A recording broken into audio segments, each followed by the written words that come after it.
Hello friends. आज हम बात करेंगे लोड बैलेंसर के बारे में। ये AWS की एक सर्विस है। AWS की नहीं, जितने भी हमारे पास क्लाउड है, एजोर हो, गूगल हो, सभी लोड बैलेंसर यूज़ करते हैं और सबका तरीका ऑलमोस्ट सेम ही है। सो तो बात करते हैं कि लोड बैलेंसर क्या होता है। ठीक है, तो लोड बैलेंसर क्या होता है कि जो आपके लोड को या जो भी आपका ट्रैफिक है, इनकमिंग ट्रैफिक है, उसको इक्वली डिस्ट्रीब्यूट करता है आपके वेब सर्वर पे। लाइक कोई एक यूज़र है, वो किसी वेबसाइट जैसे google.com पर को रीच करता है, तो वो किसके थ्रू करता है? इंटरनेट के थ्रू कर रहा है। ठीक है, तो ये क्या हो रहा है कि डायरेक्ट वे है, यूजर डायरेक्ट कम्युनिकेट कर रहा है वेब सर्वर से। ठीक है, लेकिन जब हम लोड बैलेंसर का यूज करते हैं तो लोड बैलेंसर में क्या होता है कि जब यूजर है इंटरनेट के थ्रू, जब वो किसी वेबसाइट को रीच करता है तो बीच में क्या लगाता है? लोड बैलेंसर लगा होता है। लोड बैलेंसर क्या करता है?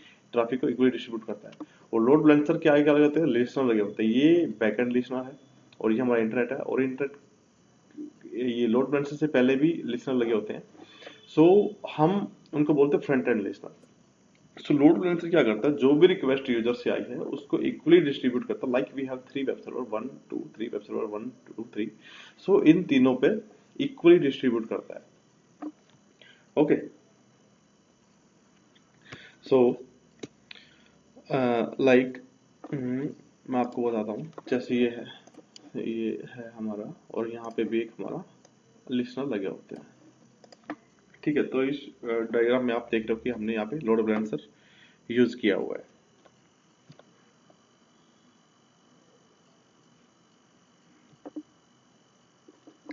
अगर बाई चांस आपकी जो रिक्वेस्ट आ रही है, ये यूजर से रिक्वेस्ट आ रही है, ये तीनों वेब सर्वर से इक्वली जा रही थी, बाई चांस एक वेब सर्वर खराब हो जाता है या कुछ इशू हो जाता है, ये काम नहीं कर रहा, तो ये क्या करता है? ये लोड बैलेंसर को एक रिक्वेस्ट सेंड करता है, या मतलब ये जो यहाँ पे जो हेल्थ चेक होता है वो इसको बताता है कि ये वाला वेब सर्वर काम नहीं करता, तो ये क्या करेगा? रिक्वेस्ट को दो ही सर्वर पे सेंड करेगा। तो इसके लिए जो इसके फीचर्स होते हैं वो हमारे पास तो क्या पिक्चर में आता है? ये जो इसके फीचर है, फॉल्ट टॉलरेंस और हाई अवेलेबिलिटी। फॉल्ट टॉलरेंस के लिए हम क्या यूज करते हैं कि जो हमारे लोड बैलेंसर, जो हम वेब सर्वर बना रहे हैं, जो हमने वेब सर्वर बनाई है, डिफरेंट डिफरेंट अवेलेबिलिटी जोन में बनाते हैं, ताकि एक अवेलेबिलिटी जोन हमारा अगर खराब भी हो जाए किसी भी रीजन से, तो जो हमारी रिक्वेस्ट है वो दूसरे अवेलेबिलिटी जोन पे चली जाए। और हम क्या करते हैं, जैसे ये हमारे पास दो दो अवेलेबिलिटी जोन है, ये AG-Z1 है और ये Z2 है, और इसके अंदर जो हमारे EC2 इंस्टांस हम उनको भी इक्वली रखते हैं। लाइक इसमें 4 है, तो इसमें भी हमारे को 4 ही रखेंगे, ताकि जो ट्रैफिक है वो इक्वली डिस्ट्रीब्यूट होता रहे। लाइक एक डाउन भी हो जाए तो वहां पर इक्वली डिस्ट्रीब्यूट हो रहा है वो ट्रैफिक। सो और अवेलेबिलिटी जोन, उसके बाद फिर हमारा आता है कि high availability. High availability means 24/7 available रहे, इंश्योर रहे। ओके, सो ये दो फीचर है हमारे, फॉल्ट टॉलरेंस और हाई अवेलेबिलिटी। लाइक कुछ भी इशू हो जाए तो हमारा लोड बैलेंसर या जो हमारे साइट है या सर्वर है वो डाउन नहीं होगा। ठीक है, तो फिर नेक्स्ट आ जाते हैं हम कि जो हमारे लोड बैलेंसर के टाइप कितने हैं। लोड बैलेंसर हमारे 3 टाइप के हैं: application load balancer, network load balancer और क्लासिक लोड बैलेंसर। स्टार्टिंग में हमारे पास सिर्फ क्लासिक ही था, जो दोनों रिक्वेस्ट को हैंडल करता था। एप्लीकेशन और नेटवर्क लोड बैलेंसर दोनों इसमें इंक्लूड होते हैं। लाइक यहाँ पे देख रहे हो आप, एप्लीकेशन लोड बैलेंसर में HTTPS और HTTP ट्रैफिक, वेब ट्रैफिक ही है सिर्फ। और नेटवर्क लोड बैलेंसर में UDP, TCP और TLS है। और जब और क्लासिक में आप देख रहे हो तो ये चारों के चारों यहाँ पे इंक्लूड है। ठीक है, तो जो एप्लीकेशन है वो हमारा लेयर OSI की जो लेयर है उस पर 7th लेयर पे काम करता है, एप्लीकेशन लेयर पे। और नेटवर्क है जो वो ट्रांसपोर्ट लेयर पे काम करता है, 4th लेयर पे। ओके, और क्लासिक दोनों लेयर पे काम करता है। ठीक है, तो जो हमारे लिसनर लगे होते हैं, हमारे यहाँ पे जो ये लिसनर लगे हुए हैं, ये फ्रंट एंड के लिसनर है और ये बैक एंड के लिसनर है। तो हमारा जो यूजर, जो इंटरेस्ट, जो ट्रैफिक आ रहा है वो लिसनर्स पे आ रहा है, ये फ्रंट एंड के लिसनर्स है। वो रिक्वेस्ट या जो यूजर ने जो रिक्वेस्ट किया वो HTTPS के लिए की है, UDP के लिए, किसके लिए, वो उसको लिसन करते हैं एंड देन रिक्वेस्ट को फॉरवर्ड करते हैं हमारे सर्वर पे, अवेलेबल सर्वर पे। और ये जितने सर्वर लगे होते हैं ये कंटिन्यूसली हेल्थ चेक भी करते हैं, ऑटोमेटिकली हेल्थ चेक करते हैं विद इन एवरी 5 मिनट्स और 300 सेकंड भी से। Okay, so I am typing here health check in every 300 second. Okay, so ये क्या करते हैं, कंटिन्यूसली ये सेंसर लगा होता है या मॉनिटर करते हैं कंटिन्यूसली, ये जो हमारे EC2 इंस्टेंस को मॉनिटर करते रहते हैं इनकी हेल्थ के लिए। ओके, ये कंटिन्यूसली ये लोड बैलेंसर को रिपोर्ट करते हैं कि हेल्थ ओके है कि नहीं है। अगर किसी की हेल्थ ओके नहीं है तो वो उसको ट्रैफिक सेंड नहीं करता है। ठीक है, सो इसमें जो हमारे जो बेसिकली जो टाइप्स हैं, तीन जो प्रोसेस वो है टारगेट ग्रुप, लिसनर और टारगेट। तो टारगेट ग्रुप क्या है, जो टारगेट क्या है कि जो ग्रुप ऑफ EC2 इंस्टेंस जो हमने रजिस्टर की है लोड बैलेंसर के साथ, लाइक हमारे पास 10 EC2 इंस्टेंस है लेकिन हमने उनमें से सिर्फ 5 ही अटैच किए हैं लोड बैलेंसर के साथ, तो वो एक टारगेट ग्रुप बन गया उन 5 का।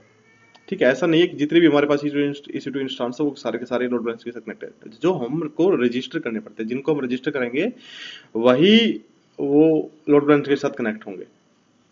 और लिसनर मैंने आपको बताया कि जो लिसनर जो प्रोसेस डट check for the connection request की रिक्वेस्ट किस कनेक्शन के लिए आई, HTTPS के लिए आई है, UDP के लिए आई है, TCP के लिए आई है, वो उसको चेक करता हूँ। टारगेट क्या है, टारगेट हमारे 3 टारगेट हो सकते हैं, एक EC2 इंस्टेंस हो सकता है, लैम्बडा हो सकता है या फिर कोई भी IP हो सकता है।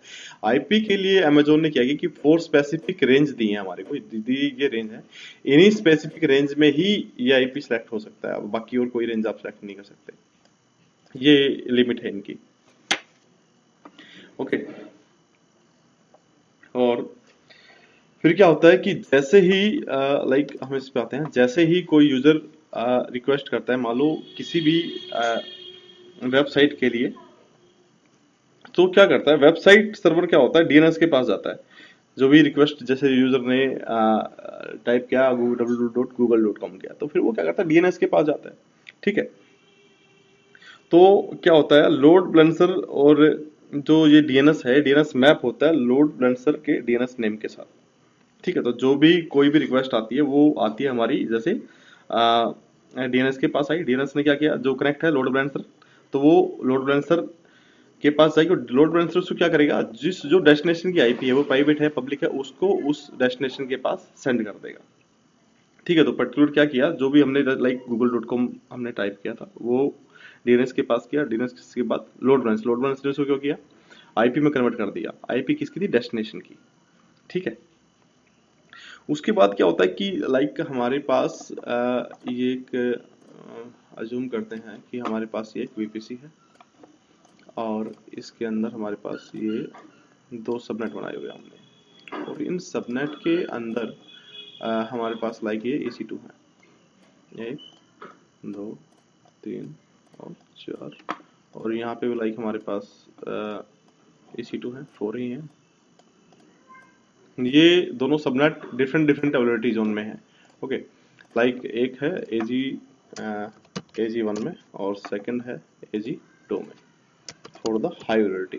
ओके, सो जरूरी नहीं है कि सारे के सारे EC2 के पास पब्लिक IP हो, ये कोई जरूरी नहीं है।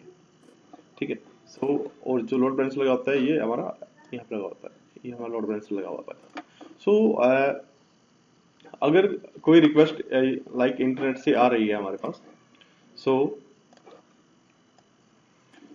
जो लिसनर है, जब लाइक ये यूजर ने एक रिक्वेस्ट भेज की इंटरनेट के थ्रू और ये HTTP रिक्वेस्ट है, तो ये लोड अगर हमारे पास एप्लीकेशन लोड बैलेंसर है तो वो HTTP और HTTPS पे ही काम करता है, अगर नेटवर्क है तो वो UDP और TLS पे काम करता है।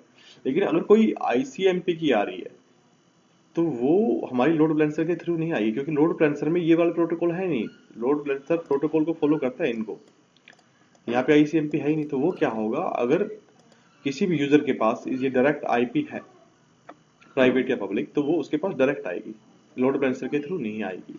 और ये जरूरी नहीं है कि EC2 के पास पब्लिक IP हो, क्योंकि प्राइवेट IP भी हो सकता है। और अवेलेबिलिटी जोन 1 से 2 में वो मतलब कि जो भी ये इंटरनल कनेक्टिविटी है हमारी, वो आपस में प्राइवेट IP के थ्रू बात कर सकते हैं। ओके, और पब्लिक IP हमारे लोड बैलेंसर के पास है ही। ठीक है, तो अभी टारगेट ग्रुप, लिसनर और टारगेट हमारे हो ही गए हैं कि क्या टारगेट है हमारा। टारगेट वही 3 है, IP हो सकता है, लैम्बडा हो सकता है या EC2 इंस्टेंस हो सकता है। सो बेस्ट प्रैक्टिसेस हमारी वही रहती है कि EC2 ज़्यादा, एक से ज़्यादा अवेलेबिलिटी जोन में बनाएं ताकि एक डाउन भी हो जाए तो हमारा दूसरा रनिंग में रहे, इससे हमारी वेबसाइट या हमारा सर्वर डाउन ना रहे।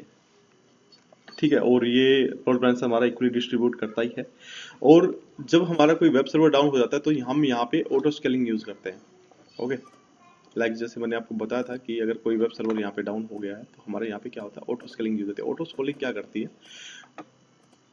ऑटो स्केलिंग चेक करती रहती है कि अगर कोई ऐसे डाउन हो गया है तो उसको दूसरा, अगर कोई वेब सर्वर डाउन हो गया है किसी वजह से वो रिस्पॉन्स नहीं कर रहा, तो वो दूसरा वेब सर्वर क्रिएट कर देगी। और ऑटो स्केलिंग क्या करती है, लाइक जैसे हमारी वहाँ पे लिमिट होती है मिनिमम और मैक्सिमम की। लाइक हमने यहाँ पे मिनिमम 3 लिए हुए हैं, तो यहाँ पे मिनिमम हो गया हमारा 3 और मैक्सिमम हो गया 5। लेकिन जैसी यूजर की रिक्वेस्ट बढ़ रही है तो वो, जैसी यहाँ पे हमने परसेंटेज सेट की हुई है 70 की, अगर ये 70 से अबाव हो रही है तो वो एक और वेब सर्वर को ऑटोमेटिक क्रिएट कर देगी एज पर आवर जो भी हमने वहाँ पे टेम्पलेट सेट किया होगा कॉन्फ़िगरेशन का, EC2 कॉन्फ़िगरेशन का, उसी के अकॉर्डिंग वहाँ पे एक और को सेट कर देगी और यहाँ पे एक और हमारा बन जाएगा। ठीक है, तो ये था हमारा लोड बैलेंसर का एक बेसिक ओवरव्यू। ठीक है,